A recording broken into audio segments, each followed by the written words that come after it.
Hey there! Tonight we're stepping back to a winter that rewrote the rules of survival. So grab a warm blanket, dim those lights, maybe turn on a fan for that gentle background hum. Tonight you're not just learning about history, you're living it. And trust me, you'll want to be comfortable because where we're going, comfort was a luxury nobody could afford.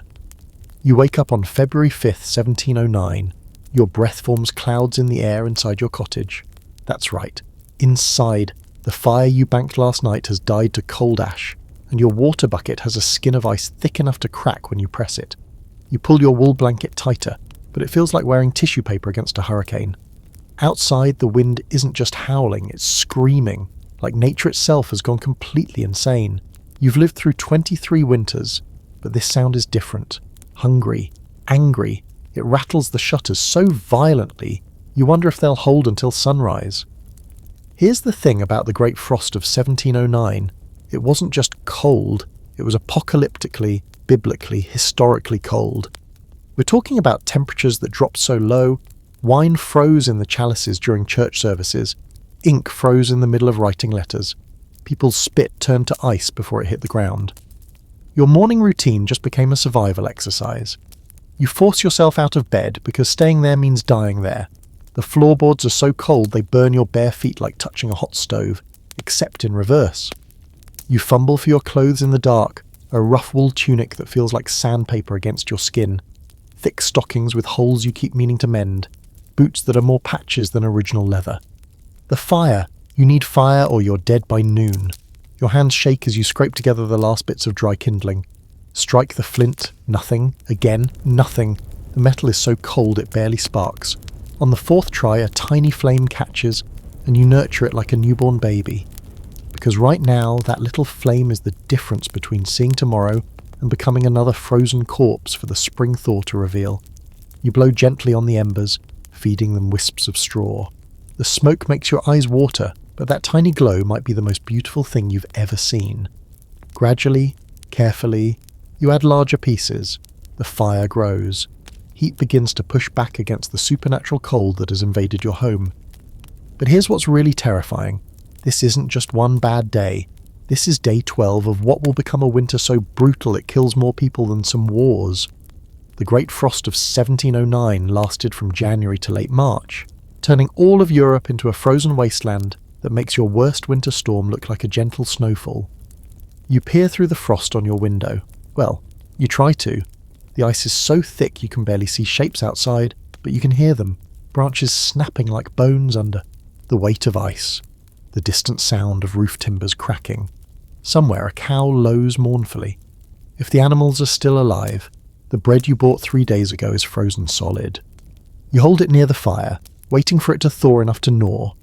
It tastes like disappointment and wood chips, but it's food, sort of. Your stomach clenches with hunger that goes beyond mere appetite. This is your body starting to consume itself. You think about your neighbours. Old Henrik next door went quiet 2 days ago. The smoke stopped rising from his chimney yesterday morning. You should check on him, but opening that door means letting in air so cold it can kill you in minutes. This is the brutal arithmetic of survival. Save yourself first, or there will be nobody left to save anyone else. The wine in your jug has turned to pink ice. The oil in your lamp has thickened to paste. Even the salt pork hanging from your rafters has frozen into a block harder than stone. Everything that defines human civilization and warmth, food, shelter has become negotiable, and winter is just getting started. But here's where it gets interesting. You're about to become part of one of history's greatest tests of human endurance. This winter will reshape Europe, topple governments, change the course of wars, and prove that sometimes nature doesn't care about human ambition. Sometimes the weather wins. The fire crackles softly now, throwing dancing shadows on the walls. You sit as close as you dare, feeling the heat on your face while your back stays cold. Outside, the wind continues its relentless assault. And somewhere in that sound, you hear something that makes your blood freeze even colder. The distant, desperate crying of a child. You're going to have to make a choice soon. And in this winter, every choice might be your last. The crying stops. Whether because someone helped or because help came too late, you don't know. And that uncertainty gnaws at you worse than the hunger in your belly. You wrap your cloak tighter and make a decision that might seem simple but could easily kill you. You're going to check your food stores. The root cellar is attached to your cottage, but getting there means crossing 12 feet of open ground.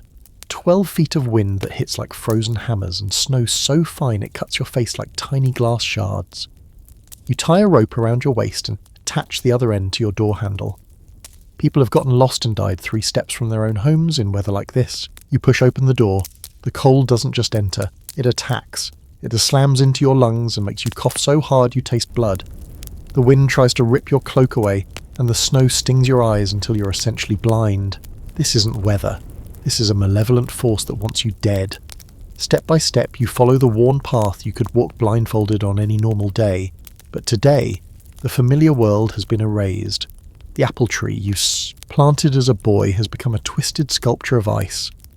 Your neighbour's fence has disappeared under snowdrifts taller than a man. The landscape you've known all your life has been replaced by an alien wilderness of white death. Your foot hits something soft. You brush away the snow with your boot, praying it's just a fallen branch. It's not. It's Greta, Henrik's old brown hen. She's frozen solid, her feathers covered in a delicate lacework of ice crystals. Her eyes are still open, staring at nothing. You realise with a sick jolt that this is probably what you'll look like if you don't make it to the cellar and back. The cellar door is buried under 3 feet of snow. You dig with your bare hands because you forgot to bring a shovel. Big mistake. Your fingers go numb within seconds, then start to hurt with a deep, bone-grinding ache. But you keep digging because stopping means dying, and you're not ready for that particular conversation with God just yet. Finally, the door.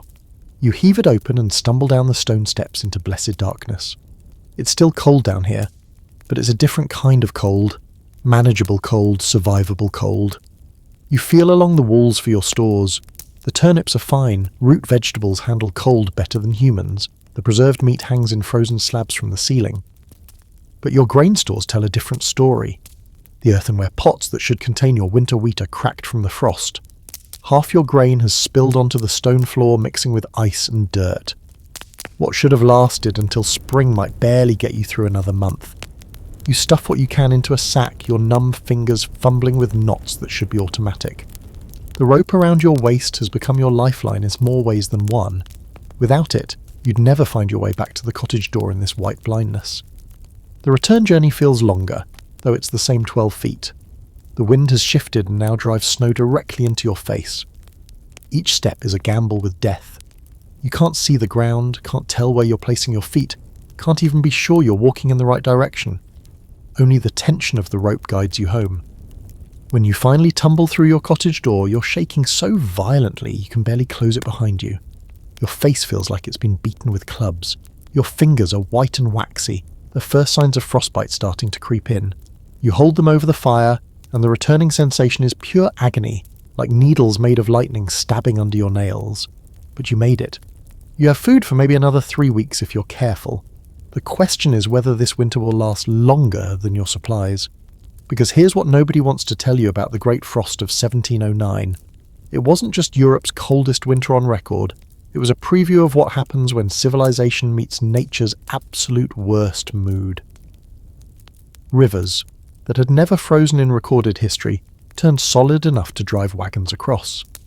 The Baltic Sea froze so thoroughly that people walked from Denmark to Sweden. In Venice, gondoliers abandoned their boats and walked across the solid lagoon. The Thames in London became a temporary city of ice markets and festivals, while people froze to death in their beds just streets away. You gnaw on a piece of frozen turnip and stare into your fire.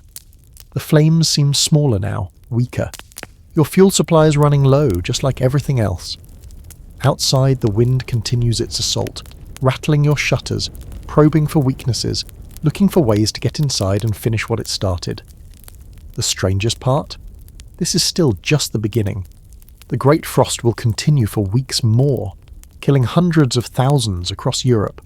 Kings will see their armies decimated not by enemy swords, but by weather that turns human blood to slush in living veins. You pull your blanket closer and try to sleep, but every gust of wind makes you wonder if tonight's the night your roof finally gives up. Tomorrow you'll have to make harder choices. Tonight you just have to survive until morning, and morning right now feels very far away. You wake to silence, complete, absolute silence. The wind has stopped. Your first thought isn't relief, it's terror. Because in weather like this, silence means something has gone very, very wrong. You slip on your boots and crack open the shutter. The world outside doesn't look real. It looks like God took a painter's brush loaded with white and just decided to erase everything. The snow has piled so high it reaches your windowsill. Your door, which opens outward, is completely blocked. You are officially trapped inside your own home. The temperature has dropped even further. How is that possible? You breathe on the inside of your window, and your breath freezes into instant frost patterns. The stones of your fireplace crack with sharp reports that sound like musket shots. Even the iron poker beside your hearth has become brittle enough to snap. Here's your historical reality check. The Great Frost of 1709 was caused by a perfect storm of atmospheric conditions.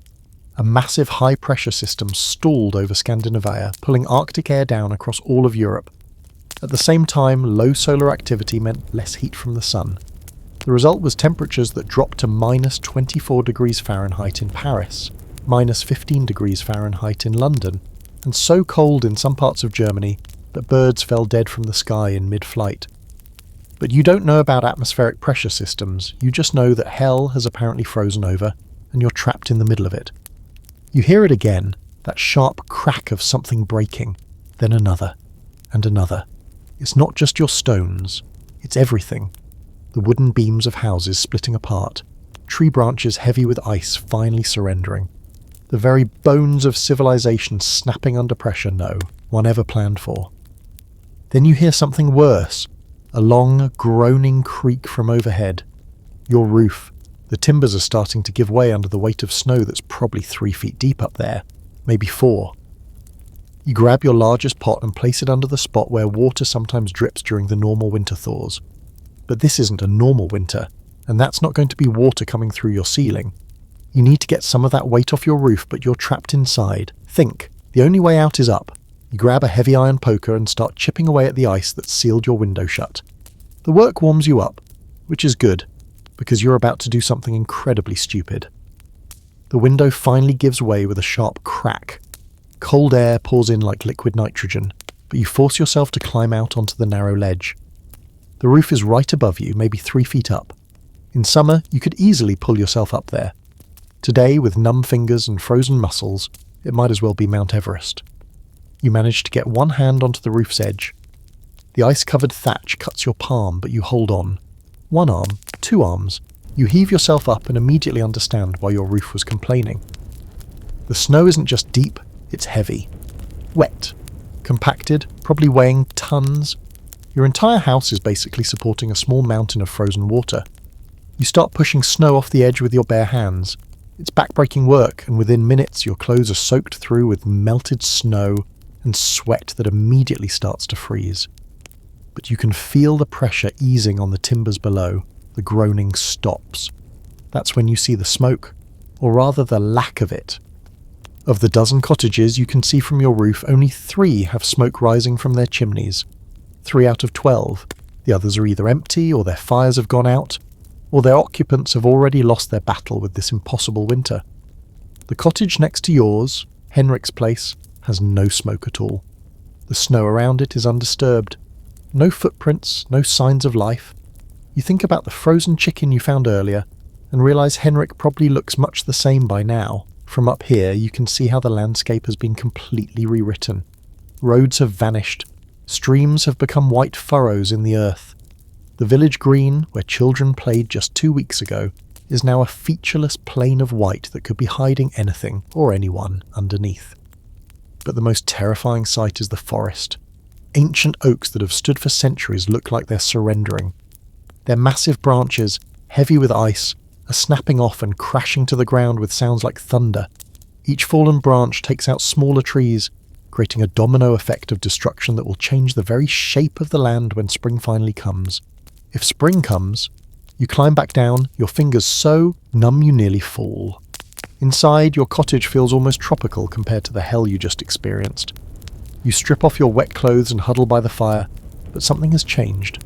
The walls feel thinner now, more fragile, like you're sheltering inside a house of cards while giants stomp around outside. You count your remaining fuel, maybe 2 days of good burning, 4 if you're very careful with small fires. After that, you'll be burning furniture. After the furniture, maybe the floorboards. After that, Well, after that, you become another silent house in a landscape full of them. The afternoon light is already fading, though it can't be past midday. The snow is so thick in the air it blocks the sun. You settle in for what might be a very long afternoon, gnawing on frozen bread and trying not to think about the mathematics of survival. Outside, something crashes, probably another tree giving up the fight. The sound echoes across the white wasteland that used to be your world, and you realise that you're not just surviving a winter storm. You're witnessing the literal breakdown of everything humans have built to protect themselves from nature's worst impulses. And nature, it seems, is just getting started. 3 days later, you've learned to count in a way you never had to before. Not coins or sheep or bags of grain, but heartbeats and breaths, and the number of times you can split a single log before it's too small to burn. Every number now carries the weight of life and death. You wake up, if you can call the fitful shivering you've been doing sleep, to discover that your water has frozen solid overnight. All of it. Even the jar you kept right next to the fire. The flames have burned low, just glowing embers now, and the cold has crept back in like a living thing. The mathematics are simple and terrifying. 1 log burns for roughly 2 hours when split into 4 pieces. You have 11 logs left. That's 88 hours of warmth, which sounds like a lot until you realise you need fire 24 hours a day just to keep from freezing to death in your sleep. 11 logs equals 3 days and 16 hours of life. After that, you start burning furniture. But here's the equation that really matters. You need roughly 2,000 calories per day to maintain your body heat in this cold. Your remaining food supplies contain maybe 15,000 calories total. That's 7.5 days if you eat normally, or 15 days if you cut your rations in half. The problem is, eating less means your body produces less heat, which means you need more fuel for the fire, which you don't have. Welcome to the mathematics of freezing to death. You gnaw on a piece of salted pork that's harder than wood and try to ignore how your stomach has started eating itself. The meat tastes like salt and despair, but it's protein, and protein burns hot in your body. Every bite is a small victory against the cold that wants to turn you into ice. Sure, winter started up again, but now it sounds different. Sharper, more vicious. It finds every crack in your walls, every gap around your window, every weakness in your defense against the cold. You stuff rags into the worst gaps, but it's like trying to stop a flood with your fingers. Here's what the historical records tell us about the Great Frost of 1709. It killed somewhere between 600,000 and 1 million people across Europe. Not from war, not from plague, but simply from cold. People froze to death in their beds, in their kitchens, sitting by their fires. The cold was so intense it could kill a healthy adult in hours. You understand now why those numbers are so high. It's not dramatic. There's no final battle, no last stand. You just get colder and colder until your body gives up. Your movements slow down, your thinking gets fuzzy, you make small mistakes that become big problems, and eventually you sit down to rest and never get back up. The scariest part is how normal it feels. You're not fighting a monster or fleeing from danger. You're just sitting in your own home, managing your resources, trying to make smart decisions, but every decision carries enormous weight.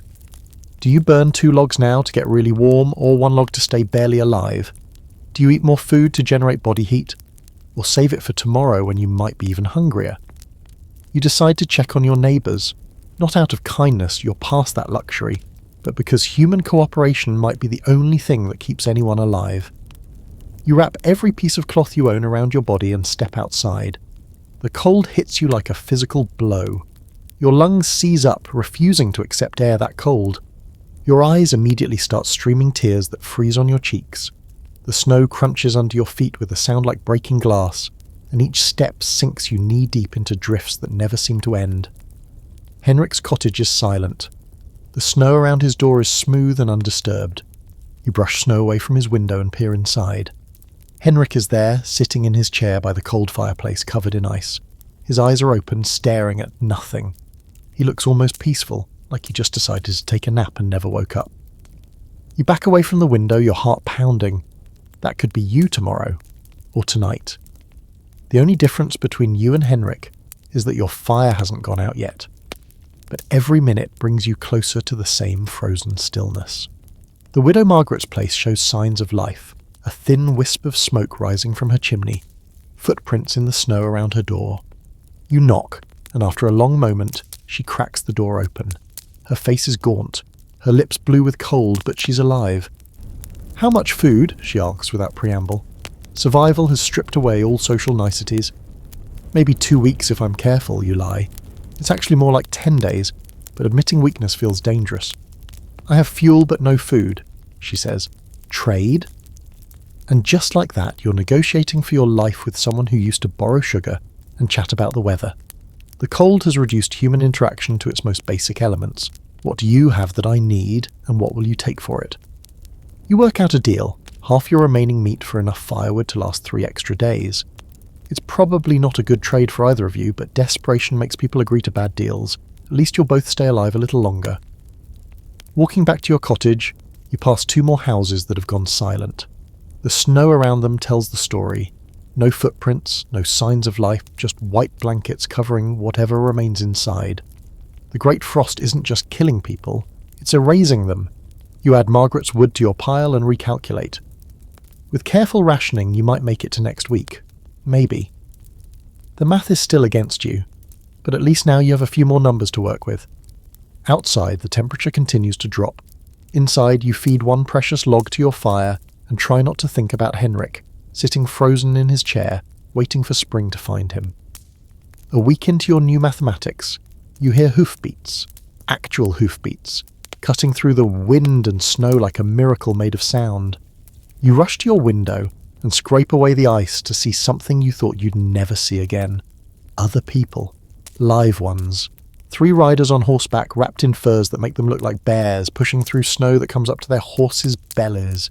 They are moving slowly, but they're moving, which means there's still a world beyond your frozen cottage. The lead rider carries a banner, but it's so ice-covered you can't make out the design. They stop at each cottage, spending longer at some than others.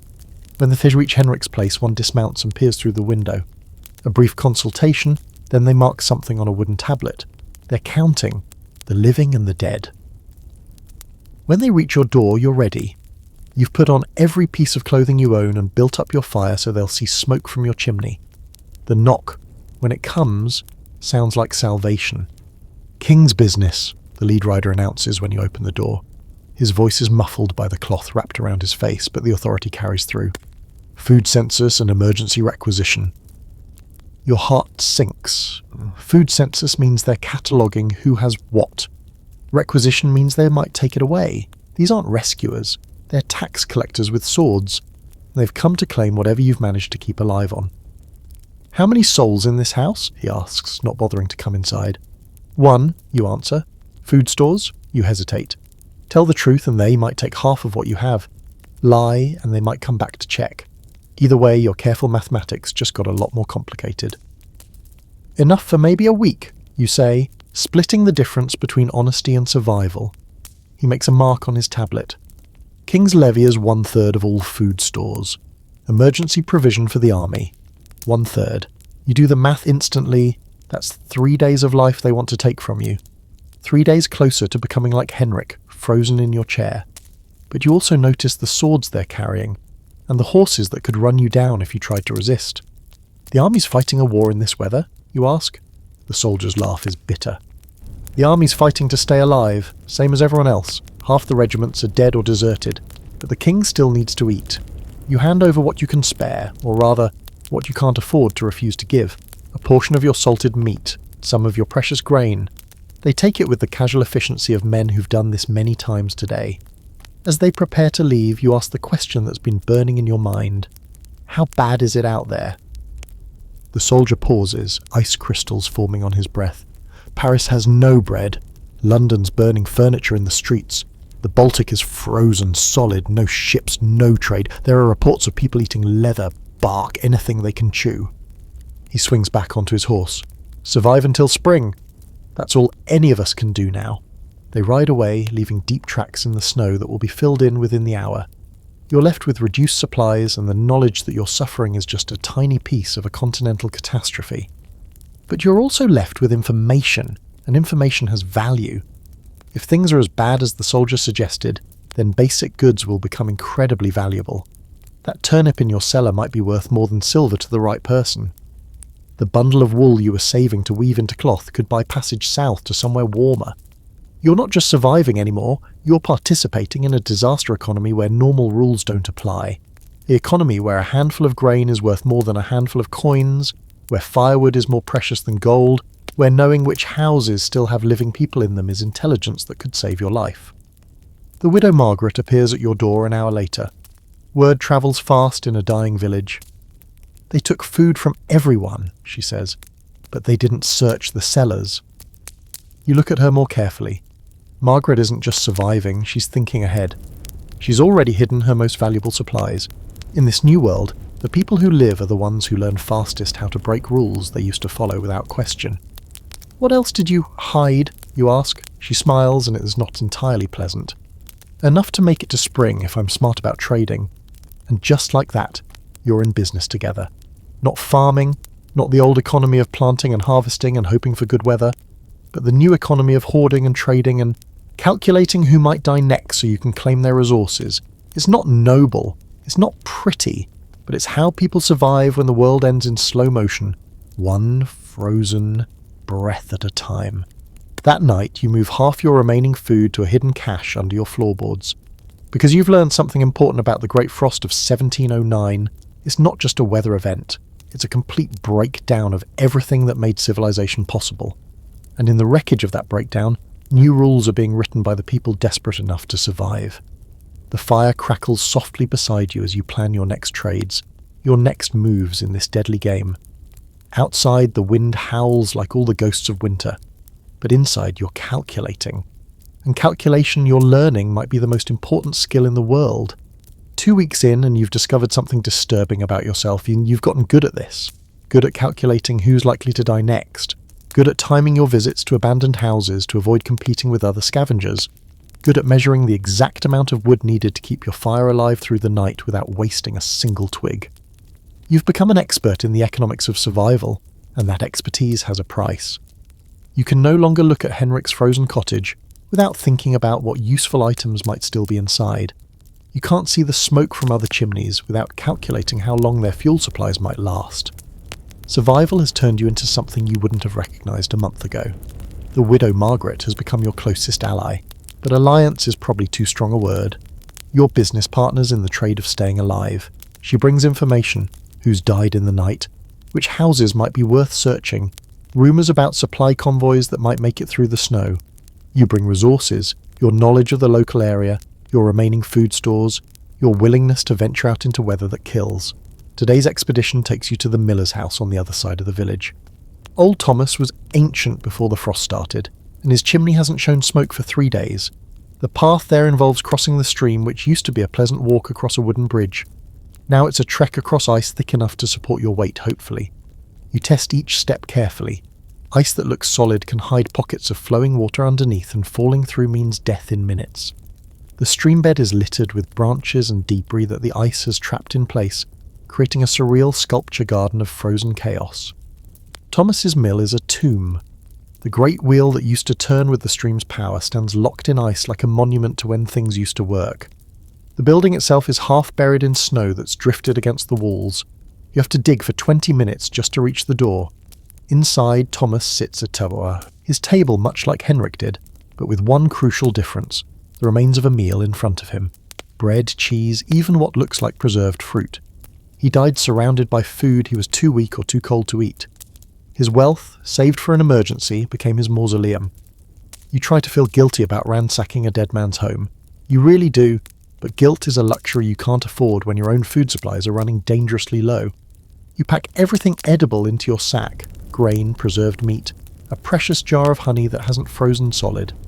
This haul could keep you alive for another week, maybe more if you're careful, but you're not the only one who's figured out this grim mathematics. As you prepare to leave, you hear voices outside, other scavengers, probably with the same idea you had. You peer through the window and see 2 men you recognise from the village, both looking gaunt and desperate, both carrying clubs. This is the moment when survival becomes warfare. They want what you've found, and they're probably strong enough to take it from you. But you got here first, and possession, as they say, is 9/10 of the law, even when law itself has frozen to death. You slip out the back door and make it halfway to the stream before they spot you. The chase that follows isn't dramatic. Nobody can run properly in snow this deep. It's more like an aggressive waddle, 3 desperate people floundering through drifts while trying to maintain dignity and clutch valuable resources. You make it to the ice first, and that's when you remember something crucial. You know exactly where the weak spots are. The other 2 don't. You lead them across the stream, but via a route that takes them directly over a section where the current runs fast underneath. The ice holds, barely, but the message is clear: follow me too closely and we all go through together. It's a bluff since you'd die just as quickly as they would, but desperation makes people respect even stupid threats. You make it home with Thomas's food supplies intact, but the encounter leaves you shaken, not because of the danger, but because of how easily you'd been willing to risk 3 lives over a bag of grain and some preserved meat. The cold isn't just killing people's bodies, it's freezing their humanity. That evening, you sit by your fire and sort through Thomas's supplies. The honey is like liquid gold, sweet and energy-rich. The dried fruit tastes like summer, a memory of when the world was warm and growing things seemed possible. But eating it feels like consuming the dead man's last hopes. Margaret stops by later, drawn by the smell of food cooking. You've learned to be cautious about showing too much prosperity. It attracts attention from people who might take it from you. But Margaret has proven herself useful. An alliance in this new world means sharing enough to keep your partners alive, but not enough to make them independent. The blacksmith's cottage went dark today, she reports, settling beside your fire without invitation. And the family with 3 children, only 2 came out to gather snow for water. You absorb this information and file it away. 2 more potential sources of supplies, but also 2 more reminders of how quickly the cold claims its victims. The mathematics of survival are getting simpler. Every day there are fewer people to compete with for resources, but also fewer people to trade with when you need something you don't have. There's talk of forming a group, Margaret continues. Pooling resources, sharing fuel and food, safety in numbers. You consider this carefully. Groups can be more efficient. Shared body heat, shared labour, shared knowledge. But groups also mean shared resources, shared risks and shared decisions. And in a situation where every calorie counts, sharing might mean everyone dies together instead of someone surviving alone. Who's talking, so you ask? The baker's widow. The young couple from the end of the lane, maybe 4 or 5 others. She pauses, studying your face. They want someone with a good cellar and knowledge of the area. They want you, in other words. Your cottage has become valuable not just for shelter, but as a base of operations. Your knowledge of local resources makes you an asset. The question is whether joining a group increases your chances of survival, or just spreads your death out over more people. Outside, the wind picks up again, rattling your shutters with renewed fury. The storm isn't done with you yet, none of you. And as you sit there calculating the mathematics of group survival versus individual endurance, you realise that the Great Frost has turned everyone into mathematicians, counting calories, measuring fuel, calculating the probability of seeing another dawn. But some equations don't have clean solutions, and sometimes the coldest calculations are the ones that keep you alive. 3 weeks into the Great Frost, you wake up to the sound of voices. Real human voices, not the wind playing tricks on your half-frozen ears. You crack open your shutter and see them. A small group of people standing in your yard, their breath forming small clouds in the bitter air. The baker's widow stands at the front, flanked by faces you recognise but have barely spoken to in normal times. These aren't raiders or soldiers. These are your neighbours, and they look as desperate as you feel. Gaunt faces, clothes that hang loose on shrunken frames, eyes that dart constantly between hope and calculation. They've come to make an offer you probably can't refuse, because refusing might mean dying alone. You dress quickly and step outside, immediately regretting leaving the warmth of your fire. The cold slams into you like a physical wall, but you force yourself to stand straight and look alert. In this new world, showing weakness is dangerous even among allies. "We need to talk," says Elena, Baker's widow. Her voice carries an authority that wasn't there before her husband died. Grief and necessity have made her harder, sharper. About surviving this. The group includes 6 adults and 2 children, the remnants of families that used to fill an entire village. Young Marcus and his pregnant wife Anna, old Peter, who used to shoe horses before the cold killed all the animals, Elena herself, the twins Johann and Caspar, barely 18 but strong enough to work, and little Sarah, maybe 8 years old, whose parents disappeared into the white silence a week ago. "What are you proposing?" but you ask, though you already know. You've been expecting this conversation since Margaret mentioned it yesterday. Pooled resources, Marcus says. Shared shelter, shared food, shared fuel. Better chances for all of us. You look at each face in turn. These people aren't choosing you because they like you. They are choosing you because your cottage has the best cellar, the strongest walls, and you've proven you can find food when others can't. You're not joining a family, you're becoming the foundation for a survival collective. But here's the thing about desperate people. They make dangerous partners. When everyone is starving, trust becomes a luxury that can kill you. How do you sleep soundly when the person next to you knows exactly where you've hidden your food? How do you leave the cottage when doing so might give someone else access to your supplies? What about decisions, you ask? Who's in charge when there's a choice to make? The silence that follows tells you everything. They haven't thought this through. They're operating on hope and instinct, betting that cooperation will somehow solve problems that mathematics says have no clean solutions. Elena speaks first. We vote. Democratic. Everyone gets a say. You almost laugh. Democracy is a luxury for people who aren't starving. When there's only enough food for 4 people and 7 mouths to feed, voting becomes an elaborate way to decide who dies first. But looking at their faces, especially little Sarah, who reminds you painfully of your own sister at that age, you realise you're going to say yes. Not because it's smart, but because dying alone in the cold feels worse than dying with other people around. Temporary arrangement, you say finally, until the thaw, and my cottage, my rules about the cellar and the supplies. It's not exactly democracy, but it's survival. And survival, you're learning, has its own politics that don't appear in any philosophy books. They move in that afternoon, bringing what little they have left. The cottage, designed for 1 person, becomes a cramped shelter for 8. Bodies everywhere, belongings stacked in corners, the smell of too many people in too small a space. Your privacy dies instantly, but your fire becomes twice as warm with everyone contributing fuel. Anna, heavily pregnant, takes the corner near the hearth. Her husband. Marcus keeps a protective arm around her even while sleeping, as if he can shield her and the unborn child from the cold through will alone. The twins curl up together like puppies, sharing body heat with an intimacy born of desperation. Old Peter coughs constantly, a wet rattling sound that makes everyone else inch away from him. You recognise that cough. It's what Henrik sounded like in his final days. Peter is dying slowly, but he brings knowledge of metalwork and tool repair that might keep everyone else alive a little longer. Elena organises everything with the efficiency of someone who's been managing a household for decades. Meal times, fuel distribution, work assignments. She turns chaos into routine with a skill that borders on miraculous. But you notice she eats last and smallest portions the way a mother does when feeding her children. Leadership in this new world means starving yourself to keep others alive. Little Sarah says nothing. She sits in corners, watches everything and eats whatever she's given without complaint. You wonder what she's seen, what she understands about the mathematics of survival that's playing out around her. Children adapt faster than adults, but they also break more easily when the adaptation fails. The first night is a revelation in human heat dynamics. 8 bodies in one room generate enough warmth that you can actually feel your fingers and toes properly for the first time in weeks. The fire burns lower because it doesn't have to work as hard against the cold. Everyone sleeps better than they have in days, but you also lie awake listening to other people breathe, wondering which of them might be calculating how much food would be saved if someone didn't wake up tomorrow morning. Trust is a luxury, and luxury can kill you when resources run short. The second day brings the first real test. Marcus finds Peter rifling through the food supplies, taking more than his share.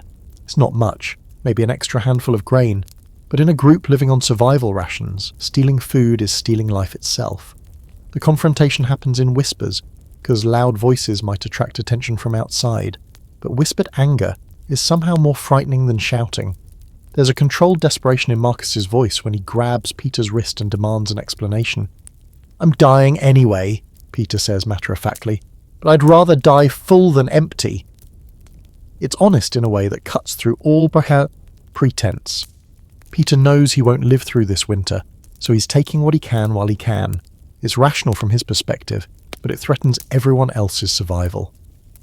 Welcome to the moral mathematics of the almost dead. Elena makes the decision with the calm authority of someone who's had to choose before. "Half rations for 3 days, she tells Peter. "Make up for what you took. After that, we're even.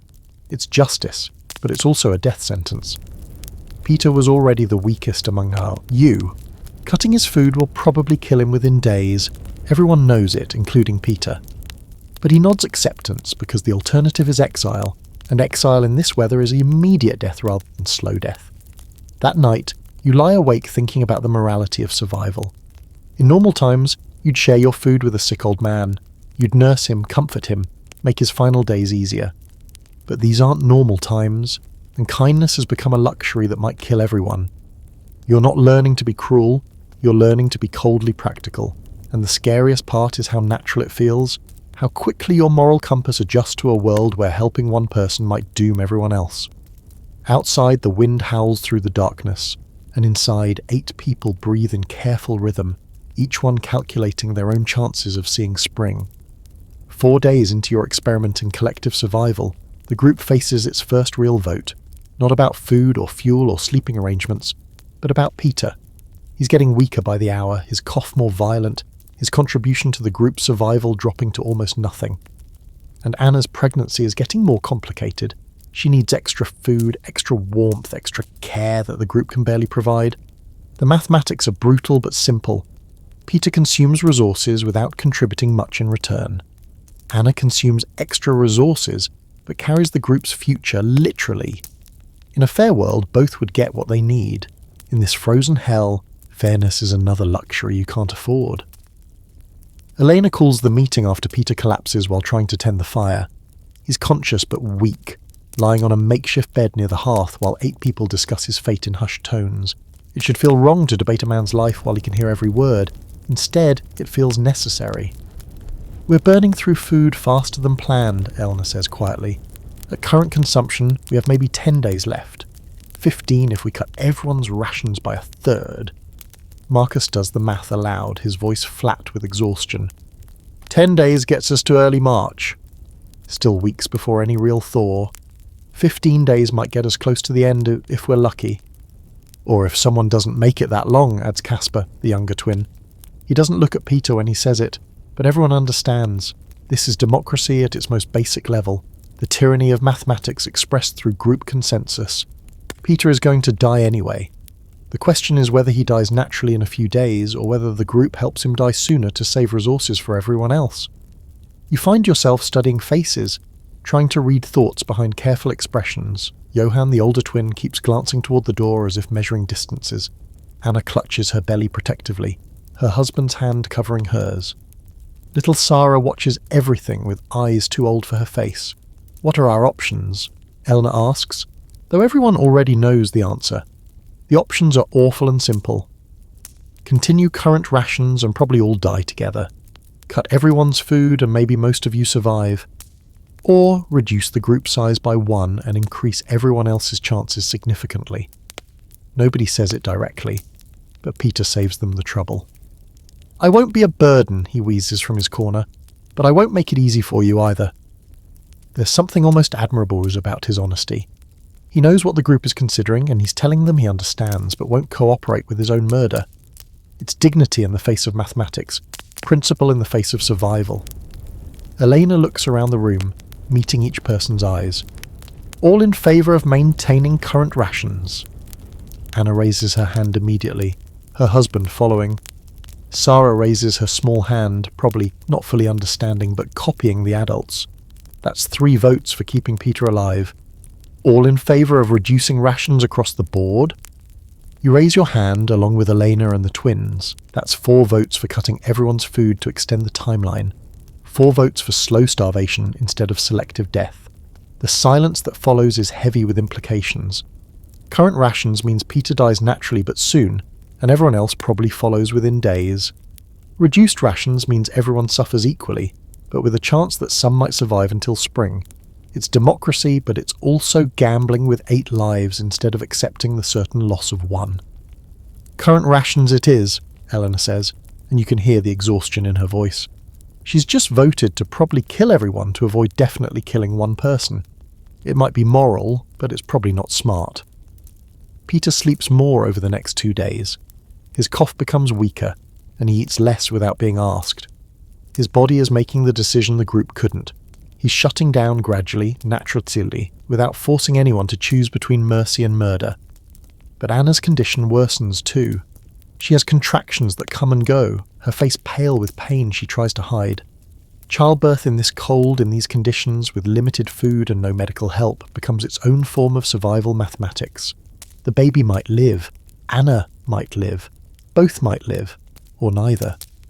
Marcus never leaves his wife's side, feeding her from his own rations when he thinks nobody's watching. It's touching and practical. His survival depends on hers and the baby's. A family unit within the larger group making its own calculations about who deserves resources.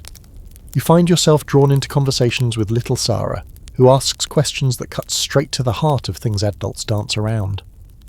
"Will Peter go to sleep like Papa did?" she asks one evening while helping you tend the fire. You don't know how to answer. Peter will probably die, yes, but calling it sleep feels like lying to someone who's already seen too much death, so you settle for honesty. Peter is very sick, he might not get better. She nods as if this confirms something she already knew. "Will we have more food when he's gone?" The casual way she asks it takes your breath away. This child has learned the mathematics of survival faster than any of the adults. She's not being cruel, she's being practical in a way that's both heartbreaking and necessary. Maybe, you tell her, because lying won't help anyone. That night, Peter dies quietly in his sleep. No drama, no final speeches, just a gradual cessation of breathing that Elena notices during her turn watching the fire. By morning, he's cold and still, and the group has become 7 instead of 8. Nobody discusses the food implications directly, but everyone recalculates mentally. Peter's daily ration can now be divided among the remaining 7 people. It's not much, maybe an extra spoonful of grain per person per day, but it might add up to the difference between survival and starvation. You help Marcus and Johann carry Peter's body outside. The ground is frozen too hard to dig a grave, so you place him in the shed behind the cottage, wrapped in his cloak. He'll keep until spring when someone can bury him properly, if anyone survives to do the burying. Walking back inside, you realise something has changed in the group dynamic.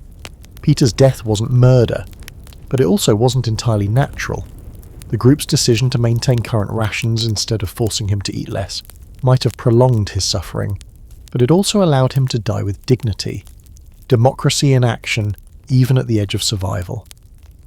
Anna goes into labour that evening, as if Peter's death has somehow made room for new life. The contractions come fast and hard, and Elena takes charge with the calm efficiency of someone who's delivered babies before. Marcus holds his wife's hand and whispers encouragement while the rest of you try to stay out of the way in the cramped cottage. The baby, a girl, is born just after midnight, tiny but healthy, crying with lungs strong enough to wake everyone in the room. Anna weeps with relief and exhaustion, and Marcus cradles both his wife and daughter, with tears streaming down his face. In the mathematics of survival, the group has just gone from 7 back to 8. But this 8th member will contribute nothing for years while consuming precious resources. The baby needs food, warmth, protection, all things the group can barely provide for itself. Yet looking at that tiny face, listening to those demanding cries, you feel something you haven't experienced in weeks. Hope. Not the desperate hope of survival, but the deeper hope of continuity. This child represents the possibility that some part of human civilization will outlast the Great Frost. Elena speaks what everyone is thinking. We'll make it work. Somehow. It's not mathematics talking, it's something deeper. The democracy of Desperation has just voted to protect the future, even if it costs them the present. The baby changes everything and nothing. Her cries demand attention in a cottage where every calorie counts. But her presence also gives the group something beyond mere survival to fight for. Anna names her hope. Not subtle, but appropriate for a child born at the edge of the world. The mathematics are more complicated now. Anna needs extra food to produce milk, but the baby herself consumes nothing directly. The equation balances strangely. One person eating for 2, but feeding someone who might not survive anyway. Infant mortality in normal times is high. In conditions like these, it's catastrophic. You find yourself taking longer shifts watching the fire so Anna can sleep. It's practical. A rested mother produces more milk, which keeps the baby quiet, which helps everyone rest better. But it's also something deeper. This tiny life has become the group's collective investment in the future, and everyone contributes without being asked. Marcus barely sleeps, constantly checking on his wife and daughter. Dark circles ring his eyes, and his hands shake from exhaustion, but he won't accept help with the night watches. Fatherhood in survival conditions becomes its own form of mathematics, his life now multiplied by 2 other lives, his decisions carrying triple weight. Elena organises the cottage around the baby's needs, with the same efficiency she brings to everything else. Feeding schedules, sleep rotations, fuel management, all adjusted to account for the demands of new life. She never had children herself, but she manages this extended family with the skill of someone born to nurture. The twins, Johann and Caspar, surprise you with their gentleness around the baby. These young men, barely adults themselves, speak in whispers and move carefully when Hope is sleeping. They've become protective uncles without being asked, their survival instincts expanding to include someone completely vulnerable. Little Sarah is fascinated by the baby in the way only children can be. She wants to help with everything: feeding, changing, carrying. Elena lets her assist with small tasks, and you realise this is good for both of them. Sarah gets to feel useful, and Hope gets additional protection from someone young enough to have quick reflexes. But the baby also highlights how precarious everything has become. Hope's cries can be heard outside the cottage, potentially attracting attention from other desperate people. Her needs for warmth mean the fire burns higher, consuming more precious fuel. Her very existence makes the group more visible, more vulnerable, easier to track. 2 days after Hope's birth, you get visitors. 3 men you don't recognise, gaunt and desperate-looking, standing in your yard and staring at the smoke from your chimney. They're not from the village, probably travellers who've been walking for days, looking for shelter or supplies, or both. Elena handles the negotiation, speaking to them through the barely open door while the rest of you stay back. The conversation is tense but polite, everyone understanding that violence is a last resort that might kill everyone involved. "We're looking for food," the leader says. "We can work for it. Chopping wood, clearing snow, whatever you need." It's a reasonable offer, but you can see Eleanor calculating. 3 more mouths to feed would exhaust your supplies in days, but 3 more backs for heavy work might help gather more fuel, improve the cottage's defences, extend everyone's survival chances. "What skills?" she asks. "Carpenter, hunter, and I used to be a soldier." He gestures to his companions. "We're not thieves. We just need shelter until the thaw." The word hunter catches everyone's attention. Fresh meat, if any animals have survived, would change the mathematics dramatically. But hunters need weapons, and weapons in the hands of desperate strangers become a threat to everyone else. Elena looks back at the group, reading faces. Marcus shakes his head slightly. 3 strangers mean danger to his new family.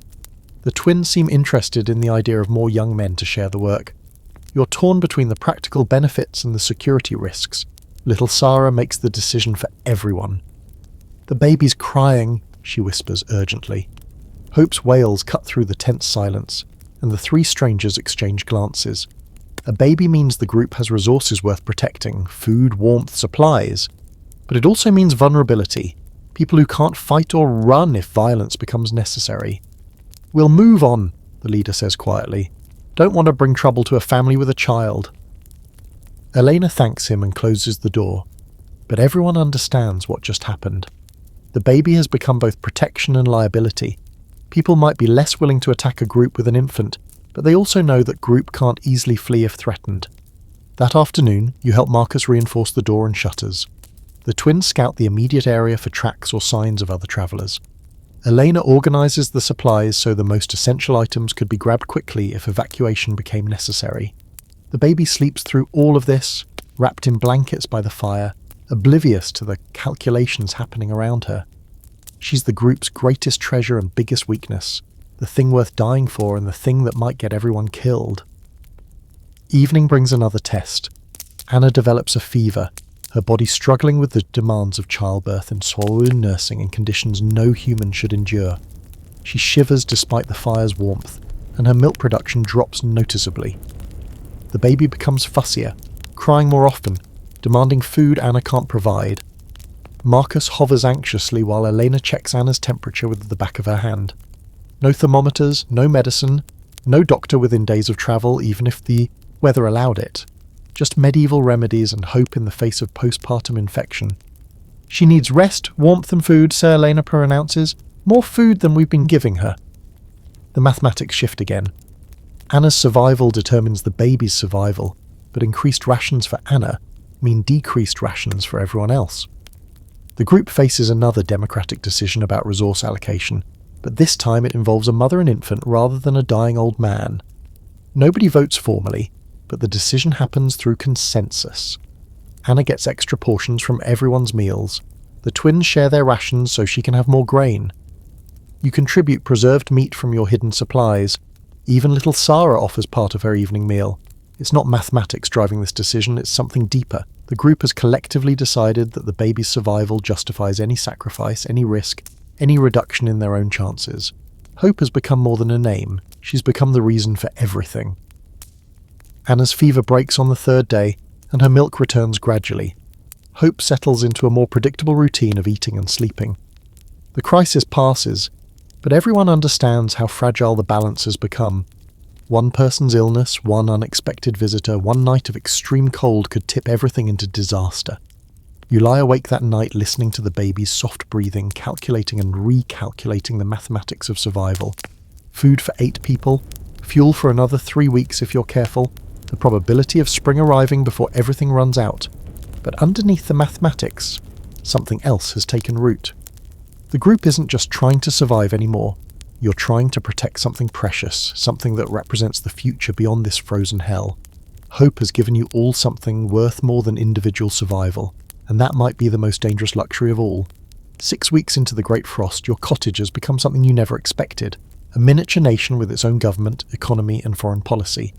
8 people crammed into a space meant for one, making collective decisions about life and death, while the baby Hope cries softly in the corner and the wind rattles the shutters like an enemy testing your defences. Elena has emerged as the unofficial leader, but leadership in survival conditions is nothing like leadership in normal times. She can't command obedience. Everyone's too desperate and too equal for that. Instead, she manages by consensus, negotiation, and the careful distribution of resources that keeps everyone invested in the group's success. This morning brings the first serious challenge to her authority. The twins, Johann and Caspar, return from a scouting expedition with news that changes everything. They found another cottage about a mile away with signs of life. Smoke from the chimney, footprints in the snow around the door, what looks like a family of 4 or 5 people living in similar conditions to your group. "They have animals," Johann reports, his breath steaming in the cold air. "A goat, maybe some chickens. We heard them from the tree line." The implications hit everyone immediately. Animals mean fresh meat, milk, eggs, resources that could transform your survival prospects. But they also mean other people have something your group desperately needs. The politics of scarcity are about to become the politics of potential conflict. Marcus speaks first, his voice tight with the stress of protecting his wife and newborn daughter. "What are you suggesting? That we trade with them or that we take what they have?" It's the question everyone was thinking, but nobody wanted to ask directly. In normal times, you'd introduce yourselves, maybe establish friendly relations with neighbours. But these aren't normal times, and friendly relations are a luxury when everyone is starving. Elena looks around the cottage, reading faces and calculating options. First, we try to trade. See what they need, what they might be willing to exchange. "And if they don't want to trade?" Caspar asks. His brother Johann nods, showing they've already discussed this between themselves. The silence that follows is heavy with implications. If the other group won't trade, your options become much darker. You could try to take what you need by force, but that might get people killed on both sides. You could try to survive without the animals, but that probably means some of your group won't make it to spring. Little Sarah asks the question that cuts through all the adult diplomacy. Are we going to hurt them to get their animals? Elena kneels down to Sarah's eye level, speaking gently but honestly. We're going to try very hard not to hurt anyone. But sometimes people have to make difficult choices to protect their families. It's the most honest explanation of realpolitik you've ever heard delivered to an 8-year-old. Sometimes survival requires doing things that would be wrong in normal circumstances. Sometimes protecting the people you love means threatening the people you don't know. The group spends the morning debating strategy. What do you have that others might want? Your cottage is better fortified and warmer than most, but you can't trade the building itself. You have some preserved food, but not enough to spare much. Your knowledge of the local area might be valuable, but knowledge is hard to quantify in trade negotiations. Anna suggests something that surprises everyone. We have skills they might need. Eleanor knows midwifery. Marcus can work wood and repair tools. The twins are strong and young. She's talking about offering services rather than goods, human resources rather than material resources. It's a sophisticated approach to trade that recognizes the complex needs of people trying to survive in impossible conditions. But Marcus immediately objects. I'm not leaving Anna and Hope to work for strangers. What if something happens while I'm away? The debate that follows reveals the deeper tensions within your small democracy. Individual interests versus group interests. Short-term safety versus long-term survival. The rights of family units within the larger collective. Elena manages the discussion with the skill of someone who's been mediating disputes for weeks. She lets everyone speak, acknowledges concerns, and gradually builds consensus around a plan that addresses most people's fears. We approach as friends, she decides. Offer to share information about local conditions, maybe pool resources for better security. See what develops naturally. It's diplomacy rather than force, which feels morally better, but also more dangerous. Diplomacy requires showing some vulnerability, revealing some of your resources and capabilities. If the other group turns out to be hostile, you might have given them information they can use against you. The twins volunteer for the initial contact, which makes sense. They're young, strong, and expendable in ways that Eleanor, Marcus, and Anna aren't. If something goes wrong, the loss of one or both twins would be devastating but not fatal to the group's survival. You find yourself volunteering to go with them, driven by curiosity and a growing sense that your cottage group needs better intelligence about what's happening in the wider area. The Great Frost isn't just affecting your village, it's reshaping human relationships across the entire region. The three of you set out just after midday, following the twins' earlier tracks through snow that comes up to your thighs. The journey takes twice as long as it should because of the drifts and the need to move carefully around patches of ice that might not support your weight. The other cottage appears through the trees, like something from a fairy tale. Smoke rising from the chimney, warm light glowing through frost-covered windows, the suggestion of human warmth in a landscape of white death. But as you get closer, you notice defensive details that suggest these people aren't naive about the dangers of their situation. The windows are barricaded with furniture visible behind the glass. Paths through the snow are deliberately indirect, making it hard for visitors to approach quickly. Most tellingly, the animal sounds Johann reported are coming from inside the cottage, not from a separate barn or shed. These people have pulled their livestock indoors to protect them from both the cold and from other humans who might want to steal them. It's a smart strategy that tells you everything about their level of paranoia and preparation. Casper calls out from a distance, announcing your presence before you get close enough to be seen as a threat. "Hello, the house!" Neighbours from down the valley want to talk about sharing information. The response comes quickly, the door opens a crack, and a voice calls back. "Stop where you are!" What kind of information? The negotiation that follows is like a careful dance, each side trying to learn about the other without revealing too much about themselves. You trade basic facts, how many people in each group, general status of food and fuel supplies, knowledge about other survivors in the area. Gradually, a picture emerges of the other group. 5 adults and 3 children, led by a man named Willem, who used to be a merchant before the frost destroyed all trade. They have better livestock but worse shelter. Their cottage is older and less well insulated than yours. They have some grain stored but limited preserved meat. The foundation for trade becomes obvious. Your group has better shelter and preservation techniques. Their group has renewable protein from the animals and someone with experience managing complex negotiations. But you also sense something else, desperation that matches your own, and the kind of careful wariness that comes from having to make hard choices about survival.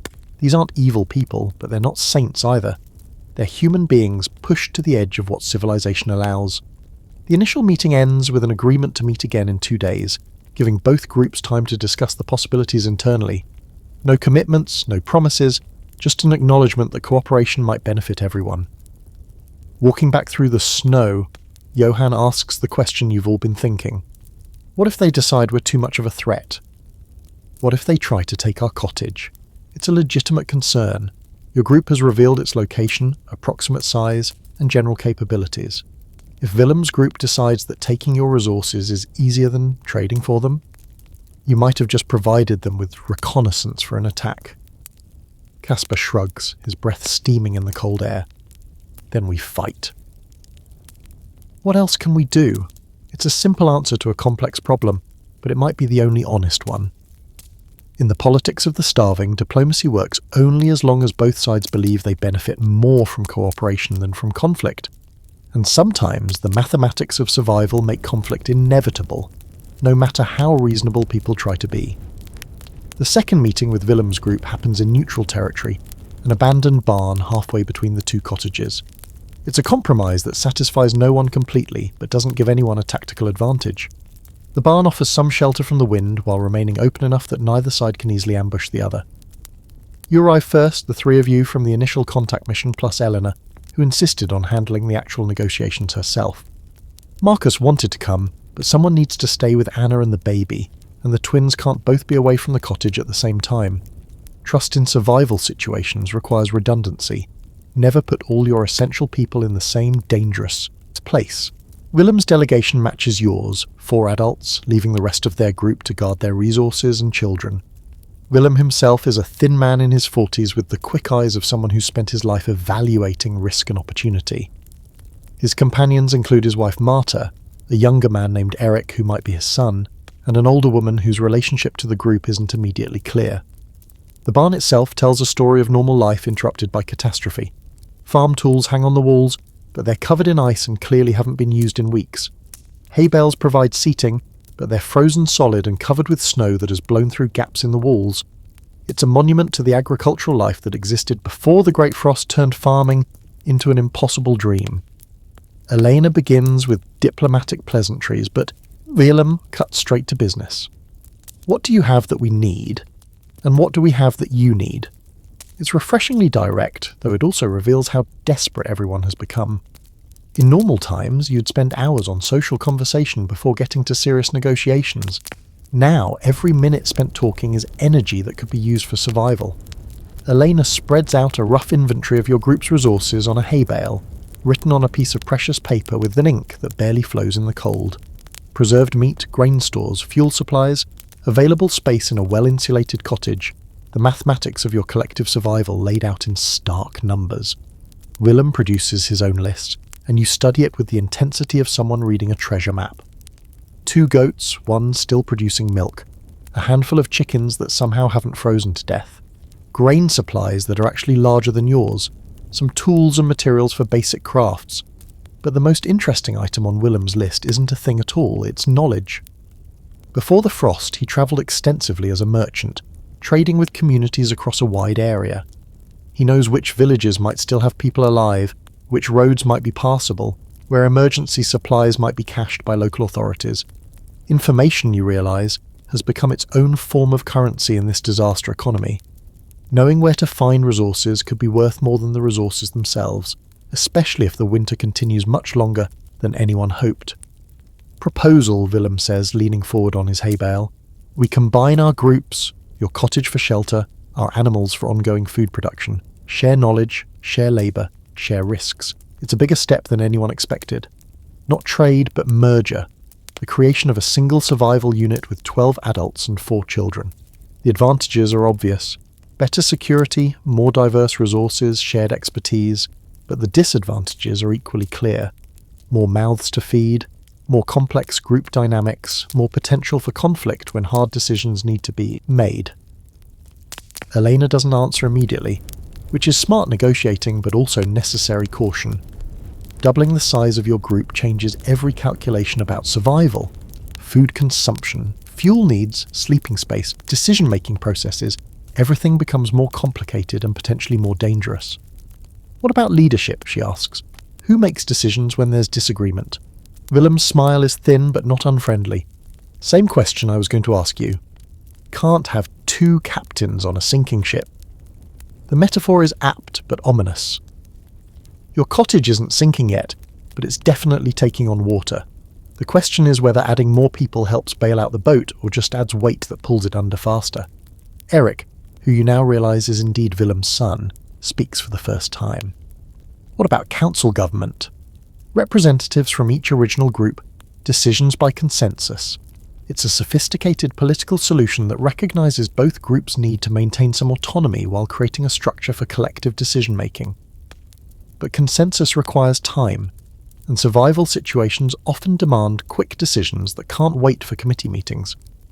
The older woman, who introduces herself as Ingrid, offers a different perspective. In crisis, efficiency matters more than fairness. Choose one leader, give them authority until the emergency passes, evaluate the arrangement when everyone's safe. It's a temporary dictatorship model that might work for survival, but could easily become permanent if the emergency never really ends. How do you transition back to democratic decision-making when the person with absolute power has to voluntarily give it up? You find yourself thinking about the political philosophy books you read years ago, back when such theoretical questions seemed academic rather than immediately practical.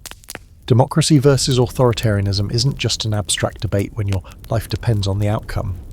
Elena suggests a compromise that shows her natural diplomatic skills. Trial period. 1 month of combined operations with leadership rotating weekly between our two groups. If it works, we make it permanent. If not, we separate and return to independent operations. It's a solution that acknowledges uncertainty while providing a mechanism for evaluation and adjustment. Both groups maintain some control over their fate while testing whether cooperation actually improves everyone's survival chances. Willem considers this for several minimums, probably running mental calculations about food consumption, resource allocation, and group dynamics. Finally, he nods. Acceptable, but we start immediately. No point waiting when every day of winter costs us resources. The logistics of merger begin immediately. Willem's group will move their portable resources to your cottage today, bringing the animals and their personal belongings. The cottage will need to be reorganised to accommodate 12 adults and 4 children sleeping arrangements, food storage, work assignments, sanitation into close quarters. But as you walk back through the snow toward your cottage, you can't shake the feeling that you've just made either the smartest decision or the biggest mistake of your life. Cooperation might save everyone, or it might just ensure that when disaster strikes, it kills more people at once. The mathematics of survival just became much more complicated, and you're no longer sure that mathematics alone will be sufficient to solve the problems ahead. The merger happens faster than anyone expected, driven by practical necessity and a growing awareness that the Great Frost might last much longer than anyone hoped. Willem's group arrives at your cottage just as afternoon light begins to fade, carrying what they can and driving their animals ahead of them through snow that reaches almost to the goats' bellies. Your cottage, which felt cramped with 8 people, becomes a study in human density with 16 occupants plus livestock. The main room now serves as bedroom, kitchen, meeting hall and animal barn all at once.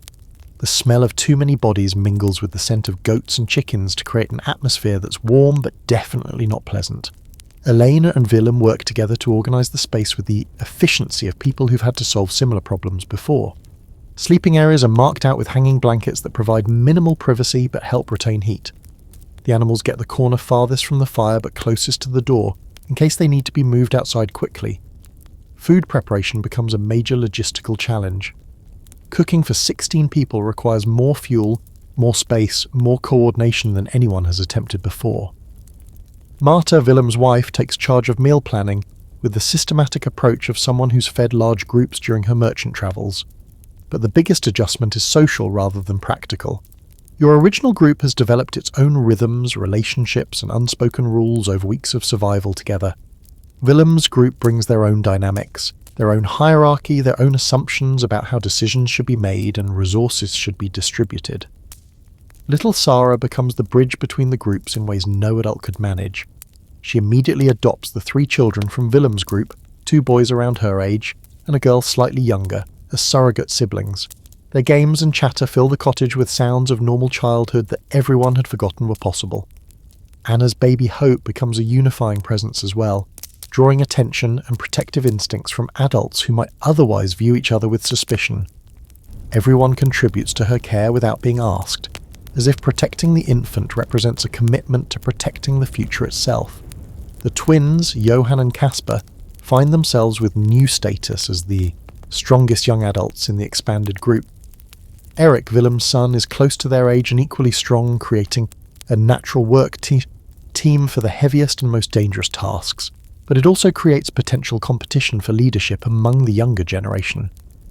Marcus remains focused intensely on his immediate family, Anna and Hope, but he begins to relax slightly as the cottage becomes more secure with additional defenders. More people means better security, even if it also means more mouths to feed and more complex group dynamics to manage.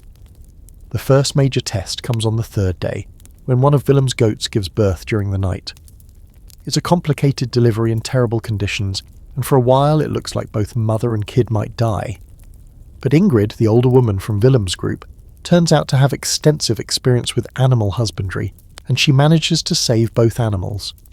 The successful birth changes the mathematics of survival in subtle but important ways. A new goat means more milk production in the future, but it also means another mouth to feed and another vulnerable life to protect. The kid is too young to survive outside, so it joins the other animals in the cottage's main room, adding to the crowding but also to the sense of abundance. More importantly, the successful delivery demonstrates that the expanded group has complementary skills that neither original group possessed alone. Your people know the local area and have good preservation techniques. Willem's people know the animals and have trading experience. Together, you're more capable than either group was independently. But the birth also reveals tension between different approaches to resource management. Elena's philosophy has always been cautious. Preserve what you have, avoid risks, focus on making current supplies last until spring. Willem's merchant background makes him more willing to gamble, invest resources now for potentially bigger returns later.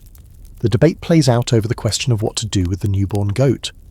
Elena argues for minimal feeding to conserve grain stores. Willem wants to ensure the kid gets enough nutrition to grow quickly and become productive. It's a disagreement about risk tolerance that reflects deeper differences in survival strategy.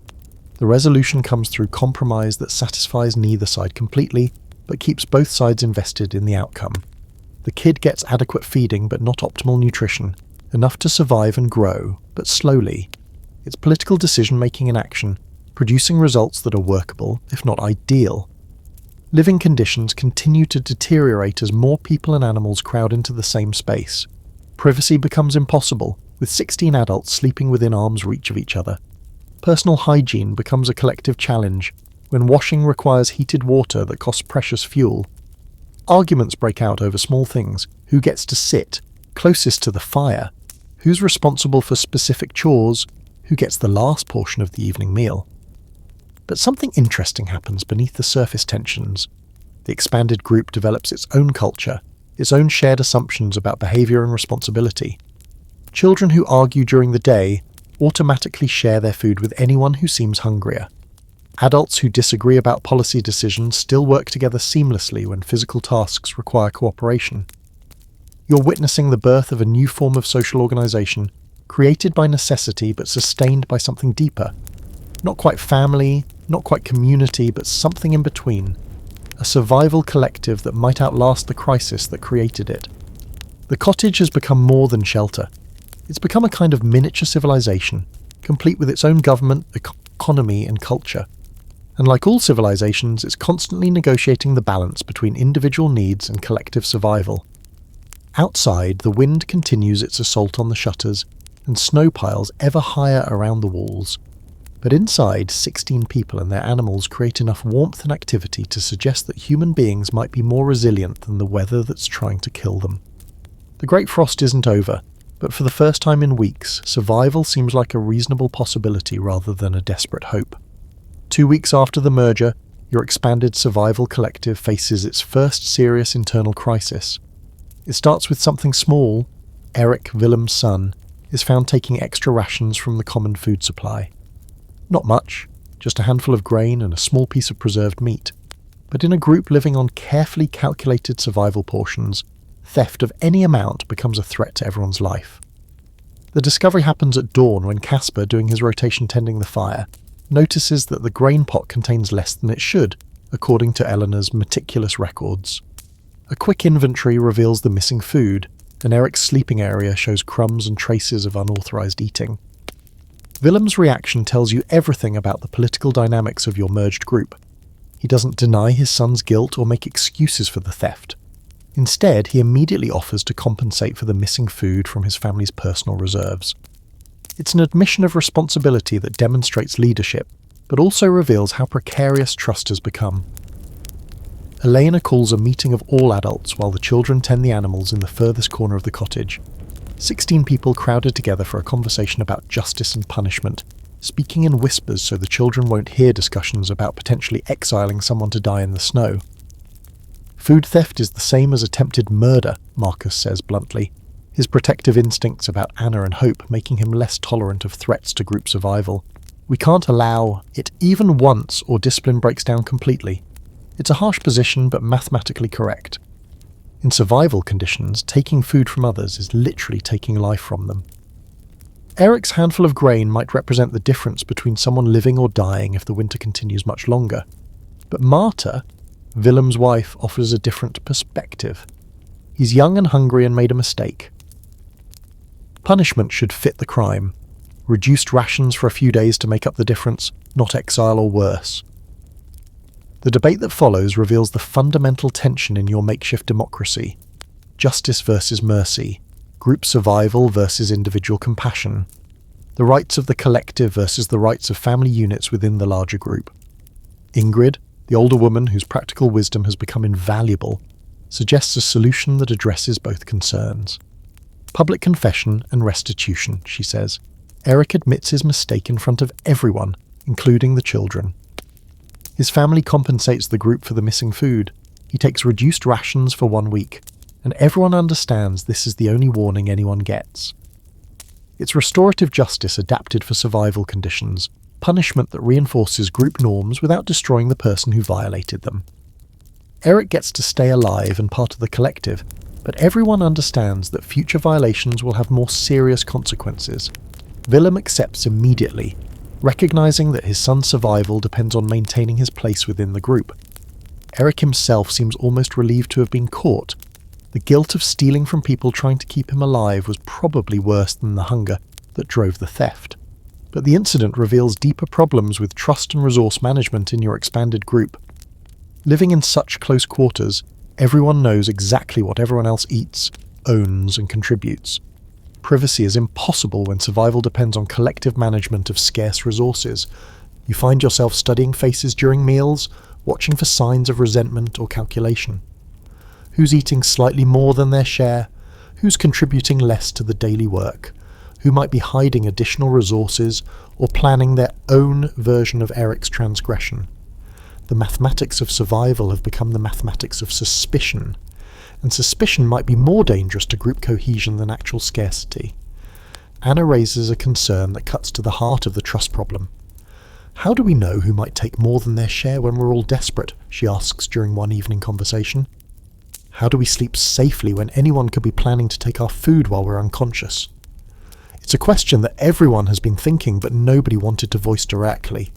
Trust in normal times is built gradually through repeated positive interactions, but in survival conditions, one betrayal could kill everyone, making trust both essential and potentially fatal. Elena proposes a system of mutual accountability that acknowledges the reality of temptation while creating safeguards against betrayal. Buddy partnerships for resource management, with each person responsible for watching their partner's behaviour and being watched in return. Rotating guard duties so someone's always awake to monitor the food supplies. Transparent decision-making so everyone knows how resources are being allocated and why. It's a surveillance state in miniature, created not by authoritarian impulses, but by democratic necessity. When everyone's life depends on everyone else's self-control, privacy becomes a luxury that might kill the entire group. Willem adds another layer of protection by suggesting collective ownership of all resources. No more your food versus our food. Everything becomes group property, managed democratically, and distributed according to agreed-upon principles. Individual families can't hoard supplies or make separate deals that benefit them at the expense of others. The transition to collective ownership happens gradually over several days, as people contribute their remaining personal supplies to the common store. It's psychologically difficult, giving up the last vestige of the individual control over survival, but it also creates a sense of shared investment that makes betrayal less likely. Little Sarah asks the question that adults are too sophisticated to voice directly. If everything belongs to everyone, how do we know who gets what? Elena's answer reveals how much the group has learned about practical democracy. We vote on the rules, and then everyone follows the same rules. Fair shares for everyone based on what the group decides is fair. It's civics education in real time, teaching children about democratic principles while applying those principles to life and death decisions about resource allocation. The new system's first test comes when one of Willem's goats produces an unusually large quantity of milk. Under the old individual ownership model, Willem's group would have gotten the extra milk as owners of the goat. Under collective ownership, the surplus becomes group property to be distributed according to democratic decision. The vote is unanimous. The extra milk goes to Anna to support her nursing of baby Hope. It's a decision that benefits everyone indirectly, while demonstrating the group's commitment to shared responsibility for the most vulnerable members. But you notice something interesting in the dynamics of the vote. People don't just calculate individual advantage when making collective decisions. They also consider group morale, long-term relationships, and their own reputation within the community. Democracy works not just because it's fair, but because it creates incentives for behaviour that supports collective survival. That night, as 16 people settle down to sleep in a cottage designed for one, you listen to the quiet sounds of human cooperation, someone adjusting blankets to keep a neighbour warmer, whispered conversations about tomorrow's work assignments, the soft breathing of people who trust each other enough to sleep soundly despite being surrounded by potential competitors for scarce resources.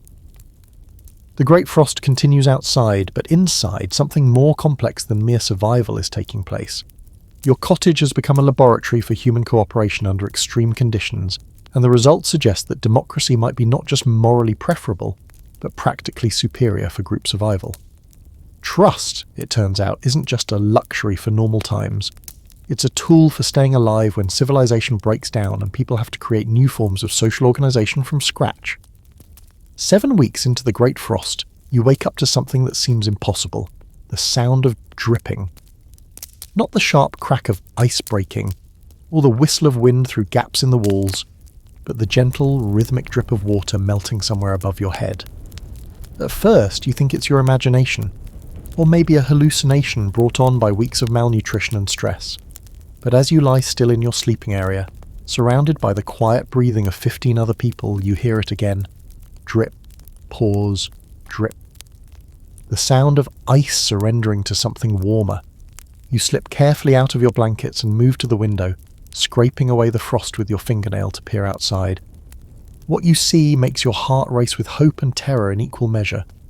The icicles hanging from your roof's edge are shorter than they were yesterday, and there are dark patches in the snow where something underneath has started to show through. The Great Frost might be ending, but you're not sure your group is ready for what comes next. Elena is already awake, tending the fire with the methodical precision of someone who's been managing survival for so long it's become automatic. She looks up when you approach, reading the expression on your face, with the skill of someone who's learned to interpret every subtle change in group dynamics. "You hear it too," she says quietly, adding another small log to the flames. "Started about an hour ago. The dripping sound means as the outside temperature has risen above freezing for the first time in nearly 2 months. It's a tiny change, probably temporary, but it represents the first crack in winter's absolute dominance over your lives. Spring isn't here yet, but it's finally sending advanced scouts. But the mathematics of partial thaw are more complex than the mathematics of total freeze. Melting snow can flood your cottage if the drainage isn't managed properly. Ice dams can cause roof collapses when huge chunks break away suddenly. Roads that have been impassable due to snow might become impassable due to mud and standing water. More importantly, other survivors will be moving around more freely as conditions improve. Groups that have been isolated in their own cottages for weeks will start exploring, looking for resources, evaluating neighbours as potential allies or threats. Your collective security has depended partly on the fact that travel was so dangerous that visitors were rare. Willem's merchant instincts activate immediately when you share the news of the potential thaw. "We need to prepare for contact," he says, pulling on his boots and reaching for his cloak. "Other groups will be moving soon. We want to be ready with information about who's survived, what resources are available, what trade opportunities might exist." It's a complete shift in thinking from survival mode to recovery mode. Instead of just trying to last until spring, Your group needs to start planning for what happens when spring actually arrives. How do you transition from a survival collective back to individual families? What claims do people have on the resources that have been collectively managed? How do you maintain relationships that were forged in crisis when the crisis starts to end? Marcus raises the question that everyone's been avoiding. Do we stay together after the thaw, continue as a collective, or does everyone go back to their original situations? It's a political question with enormous personal implications. Anna and Marcus have newborn hope to protect, and the extended group has provided security and resources that they couldn't maintain alone. The twins have found their place as valued contributors to a larger enterprise. Little Sarah has gained surrogate siblings and parental figures beyond what her original situation provided. But staying together permanently means making the temporary arrangements of crisis into the permanent structures of community. It means continuing to share resources, make collective decisions, and subordinate individual desires to group needs, even when survival no longer depends on it. Elena facilitates a discussion that reveals how much the group has changed during the weeks of collective survival. People who barely knew each other 2 months ago now speak with the intimacy of family members. Shared hardship has created bonds that might be stronger than blood relationships. I say we vote when the crisis is clearly over, suggests Ingrid, her practical wisdom cutting through emotional complexity. Make decisions about permanent arrangements when we're not all half-starved and desperate. See how we feel about each other when we're not clinging together just to survive. It's sound advice that acknowledges both the intensity of current relationships and the possibility that those relationships might change when the external pressure is removed. Crisis creates intimacy, but it also distorts judgment about what people really want versus what they think they need. The morning brings confirmation that the thaw is real but gradual. Temperatures rise just enough to start melting processes, but not enough to create dramatic change. The snow begins to settle and compact rather than lying light and fluffy. Paths that have been knee-deep become merely ankle-deep. The world starts to look less like an alien landscape of white death, and more like a familiar place buried under weather that might eventually go away. But the thaw also brings new challenges that test your group's cohesion in different ways. The animals need to be moved outside for at least part of each day to prevent the cottage from becoming completely uninhabitable.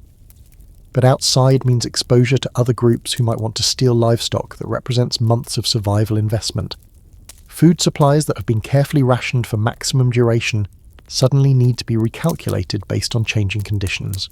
If the thaw continues and spring arrives within weeks, your current supplies might last comfortably. But if this is just a temporary warming before another freeze, you might have miscalculated badly by relaxing conservation efforts too early. The twins volunteer for scouting missions to assess conditions in the wider area and gather intelligence about other survivors. It's dangerous work, but the information they bring back will be crucial for planning the group's next phase of survival. Their first expedition takes them to the abandoned village centre, where they find signs that other groups have been active.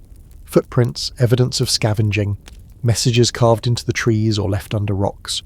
The frozen wasteland is starting to show signs of human activity as people emerge from their individual survival bunkers to explore possibilities for trade, cooperation, or resource acquisition. Johan returns with the news that changes everyone's calculations. There's a group of maybe 20 people setting up in the old grain warehouse, he reports. They've got carts, draft animals, and what looks like significant supplies. Someone's organising recovery efforts on a larger scale than anything we've seen. 20 people represents a much larger collective than your group of 16, with proportionally greater resources and capabilities. They might be potential trading partners, sources of information about regional conditions, or competitors for resources that are still desperately scarce despite the improving weather. But they also represent something your group hasn't had to deal with yet, the politics of unequal power. Your collective has worked because everyone was roughly equal in desperation and resources. Dealing with a much larger, better supplied group means navigating relationships where you're not negotiating from a position of equality. Willem's merchant experience becomes crucial for planning the approach to these potential new allies or rivals. Information first, he advises. Learn what they need, what they have to offer, what their intentions are for the area. Then decide whether we want to engage as independent traders or see if they're looking to incorporate smaller groups into their organisation. It's the first decision your survival collective has had to make about its external relationships rather than internal management. and the choice might determine whether your group remains independent or becomes absorbed into something larger, as conditions stabilize and normal economic relationships begin to resume. The dripping continues overhead, each drop representing the slow retreat of winter, and the equally slow approach of decisions that will determine what kind of community emerges from the frozen hell of the Great Frost. The thaw accelerates over the next few days, bringing changes that transform both the physical landscape and the political dynamics within your cottage collective. Snow that has been packed solid for weeks begins to settle and compress, revealing the shapes of familiar landmarks that have been buried since January. Roads start to appear as dark lines through the white, and the possibility of travel beyond walking distance becomes real for the first time in months. But with mobility comes vulnerability. Your cottage, which has been isolated and defensible during the worst of the winter, becomes visible and accessible to other groups who are also emerging from their survival situations. The smoke from your chimney, the paths worn in the snow around your door, the sounds of people and animals, all become advertisements of your group's resources and capabilities. Elena calls the most important meeting your collective has held since the merger with Willem's group. 16 adults crowded into the main room, speaking in low voices, while children play quietly in the corners, making decisions that will determine everyone's future as the Great Frost finally begins to release its grip on the world. "We have 3 choices," Elena begins, her voice carrying the authority of someone who's guided the group through its worst crises. "We can stay isolated and try to remain independent. We can reach out to other groups as equals and try to build alliances. Or we can join a larger organisation that can provide security and resources we can't manage alone." Each option represents a different theory of how to transition from survival mode to recovery mode. Independence means maintaining the tight-knit community bonds that have developed during the crisis, but it also means remaining vulnerable to larger, better-armed groups. Alliance building means sharing resources and information while maintaining autonomy, but it requires sophisticated diplomacy and the ability to manage complex relationships. Merger with a larger organisation means security and access to greater resources, but it might also mean losing the democratic decision-making process that has defined your group's identity. Marcus speaks for the parents in the group. "Anna and I need to think about Hope's future. What kind of world are we creating for her? Does she grow up in a small, close community where everyone knows her, or in a larger organisation where she has more opportunities but less personal attention?" It's a question that goes to the heart of political philosophy, the trade-offs between community intimacy and organisational efficiency, between individual recognition and collective capability. Willem offers the perspective of someone who's spent his life managing relationships between different communities. Large organisations have advantages during recovery, he says. Better security, more diverse skills, access to trade networks that can bring in resources we can't produce ourselves. But they also have their own politics, their own power structures that we might not be able to influence. The twins, Johan and Casper, represent the younger generation's interests. They've thrived in the collective environment, finding roles and responsibilities that probably wouldn't have been available to them in normal village life. But they're also young enough to adapt to different circumstances, and their physical strength makes them valuable to any group they might join. Little Sarah asks a question that cuts through all the adult complexity. If we join the big group, do we still get to live together? Do we still take care of the baby and the animals? It's a child's way of asking about continuity of relationships and responsibilities, the human elements that matter more than abstract political arrangements. The answer reveals a fundamental tension in the group's decision-making process. Joining a larger organisation might provide security and resources, but it could also break up the family-like bonds that have sustained everyone through the worst crisis of their lives. The collective has become more than a survival strategy. It's become a community with its own culture, relationships, and shared identity. Ingrid offers her usual practical wisdom. Visit first, negotiate second, decide third. We need to know what we're choosing between before we can make intelligent choices. It's sound advice that leads to the obvious next step, formal contact with the group at the grain warehouse. But formal contact means revealing your group's capabilities, resources, and vulnerabilities to people who might use that information in ways that don't benefit your interests. The delegation that undertakes this crucial diplomatic mission includes Willem for his negotiating experience, Elena for her leadership authority, and you for your knowledge of the local area and relationships. It's a balanced team that can gather information while representing the group's interests without revealing too much about internal dynamics or resource levels. The journey to the warehouse takes most of the morning, following the paths that are finally clear enough for relatively easy travel. The landscape you traverse shows signs of the winter's devastation. Collapsed buildings, dead livestock, abandoned settlements where no smoke rises from any chimney. But it also shows signs of recovery, with tracks and paths indicating that multiple groups are moving around again as conditions improve. The warehouse itself is impressive in a way that immediately changes your group's calculations about power relationships in the region. 20 people, as Johan reported, but also cartloads of supplies, draft animals that have somehow survived the winter, and defensive preparations that suggest serious organisational capability. The leader of this larger group turns out to be someone with real authority, rather than just survival skills. A man named Aldrich, who introduces himself as a former royal administrator with experience managing logistics for large populations. He's not just trying to survive the winter, he's trying to rebuild some form of regional government as conditions allow.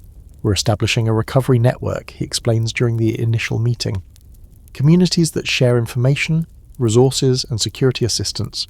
Not absorption or conquest, but cooperation between independent groups that recognize mutual benefit. It's a sophisticated political proposal that addresses many of your group's concerns about maintaining autonomy while gaining access to larger resources and capabilities. A federation rather than a merger, with local control preserved within a framework of regional cooperation. But Willem's merchant instincts detect complications beneath the diplomatic language. What do you need from participating communities? What do you provide in return? How are decisions made that affect multiple groups? The answers reveal both opportunities and challenges. Participating communities contribute a portion of their resources to collective security and emergency assistance. In return, they get access to trade networks, information about regional conditions, and military support if threatened by raiders or hostile groups. Decision-making happens through a council system where each community sends representatives to debate regional policies. It's democratic in principle, but weighted by population and resource contribution in ways that ensure larger, wealthier communities have more influence than smaller, poorer ones. Your group would be a minor partner in such an arrangement, valued for local knowledge and geographic position, but without the resources or population to have major influence on regional policies. The diplomatic meeting ends with an invitation to participate in a regional council gathering, planned for the following week, when representatives from multiple surviving communities will meet to discuss coordination for the remainder of winter and the beginning of spring recovery efforts. Walking back to your cottage, the delegation debates what they've learned and what it means for your group's future. The larger organisation offers security and resources, but also bureaucracy and reduced autonomy. Alliance relationships provide benefits while preserving independence, but require ongoing diplomatic skills and political sophistication that your group might not possess. The decision, when it comes, will determine not just your group's survival strategy, but its fundamental character as a community. And that decision can't be postponed much longer, as the thawing world demands choices about how to engage with the complex political landscape that's emerging from the wreckage of the Great Frost. 10 days later, the Great Frost breaks completely. Not gradually, not partially, but with a sudden shift in weather patterns that turns winter's death grip into spring's tentative embrace almost overnight. The temperature rises above freezing and stays there. Snow melts rapidly enough to create streams where none existed before. The sound of running water replaces the sound of howling wind as the dominant audio backdrop to daily life. Your cottage collective wakes up to a world transformed. Paths that required careful navigation through snowdrifts become muddy tracks through puddles. The landscape reveals shapes and colours that have been hidden for months. Green grass underneath the snow cover, trees with buds that somehow survived the killing cold, signs of life that persisted through the worst winter in recorded history. But the sudden thaw brings challenges that test your group's adaptability in new ways. Water management becomes crucial as snowmelt threatens to flood the cottage's lower areas. The animals, which have been confined indoors for weeks, need gradual reintroduction to outdoor conditions. Most importantly, the isolation that protected your group during the worst weather ends abruptly as travel becomes possible, and other survivors begin moving through the area. Elena calls an emergency meeting to address the new situation and finalise decisions about your group's future that have been postponed during the crisis. 16 adults and 4 children gather in the main room. But now the conversation happens with doors and windows open to let in fresh air that smells of earth and growing things, rather than smoke and confined humanity. The crisis phase is ending, Eleanor announces. We need to decide what kind of community we want to be during recovery, and what relationships we want with the other groups in the region. The regional council meeting happened 3 days ago, attended by representatives from 7 different surviving communities. Your delegation returned with detailed information about the political and economic landscape that's emerging as normal life becomes possible again.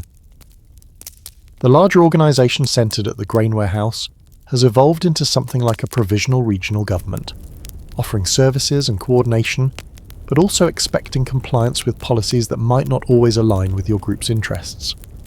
Smaller communities can maintain more autonomy, but with less security and fewer resources for reconstruction efforts. Willem reports on the economic possibilities revealed at the council meeting. Trade is starting to resume between communities that have complementary resources. Food for tools, livestock for craft goods, information for raw materials. We have some valuable things to offer. Our animals, our preserved foods, our knowledge of local conditions. But the group also faces internal decisions about resource ownership and decision-making authority that were postponed during the survival emergency. Who owns the animals that were brought by Willem's group but fed with collectively managed grain? Who gets to live in the cottage when space is no longer desperately needed for shared warmth? How are resources divided if people choose to leave the collective and resume independent lives? Marcus and Anna raise the question that affects everyone's calculations. We want to stay together, Anna says, holding baby Hope against her shoulder. The collective saved our lives and gave Hope a chance to survive. We don't want to go back to being isolated individuals struggling alone. It's a sentiment that several other members echo, but not everyone feels the same way. Some people view the collective as a temporary expedient that should end when the emergency ends. Others see it as the foundation for a new kind of community that could be more resilient and prosperous than traditional individual households. The twins surprise everyone by announcing their decision to join the regional organisation's security force, which offers opportunities for travel, training and responsibility that their home community can't provide. They'll remain connected to your group but based elsewhere, contributing to collective security while pursuing individual opportunities. It's the first fracture in the unity that sustained the group through its worst crisis, and it forces everyone to confront the reality that survival situations create bonds that might not persist when survival is no longer the primary concern. Little Sarah, now with 3 surrogate siblings from Willem's original group, speaks for the children in language that's heartbreakingly direct. We want to stay together. All the grown-ups and all the kids. We're a family now. The children's perspective cuts through adult complexity to focus on the relationships that matter most. The collective hasn't just been a survival strategy, it's been a family formation process that created bonds between people who might never have known each other in normal circumstances. Elena proposes a solution that acknowledges both the desire for continuity and the need for individual choice. Voluntary collective with open membership. Anyone can leave at any time, but the group continues as a community for those who choose to remain. Shared resources and decision-making for collective members, but individual autonomy for personal choices that don't affect the group. It's a compromise that tries to preserve the best aspects of the survival collective while allowing for the individual freedom that becomes possible when immediate survival isn't at stake. The vote, when it happens, is closer than anyone expected. 10 adults choose to remain in the voluntary collective. 6 choose to resume independent lives while maintaining friendly relationships with the group. The 4 children unanimously vote to stay together regardless of what the adults decide. The result creates a community of 7 families, counting the children as their own unit, sharing resources and decision-making while maintaining individual households and personal autonomy. It's a hybrid model that preserves collective benefits while allowing individual choice. Democracy adapted for post-crisis community building. Over the following weeks, the new community structure proves surprisingly resilient. Collective ownership of major resources like livestock and preserved foods provides security and efficiency. Individual control of personal spaces and decisions provides the autonomy that makes cooperation voluntary rather than necessary. The regional council relationship develops into something beneficial but not controlling. your community contributes agricultural products and local knowledge to the regional network. In return, you get access to trade opportunities, security assistance, and information about developments in the wider area, as recovery efforts accelerate. By mid-March, 3 months after the Great Frost began, life has achieved a new equilibrium that combines lessons learned during the crisis with opportunities created by recovery. The Cottage Collective has become an intentional community that chooses cooperation because it works better than individual struggle, not because individual struggle is impossible. You wake up one morning to the sound of birds singing, the first bird song you've heard since winter began. Looking out the window, you see green shoots emerging from the soil, evidence that life persists even through the worst conditions and recovers when conditions improve. The Great Frost of 1709 will be remembered as one of history's worst natural disasters, killing hundreds of thousands of people across Europe and reshaping political and economic relationships in ways that lasted for generations. But for your small community, it became something else as well. A laboratory for human cooperation that produced new forms of democracy, resource management, and social organisation.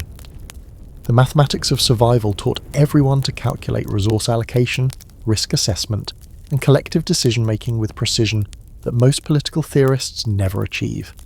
The democracy of desperation proved that people can cooperate effectively even under the worst conditions, creating governance structures that balance individual rights with collective needs. And the arithmetic of mercy demonstrated that human beings are capable of extraordinary generosity and mutual support when survival depends on it, building communities that persist because they serve human needs that go beyond mere physical survival. As spring arrives in full and the community begins planning for planting, building, and long-term development, you realize that the Great Frost didn't just test human endurance. It revealed human potential for creating forms of social organization that work because they're based on genuine cooperation, rather than hierarchy, coercion, or the accidents of birth and wealth. The winter that nearly ended civilization also taught lessons about how to build civilization better, more democratically, more cooperatively, more sustainably, than the world that existed before the snow began to fall.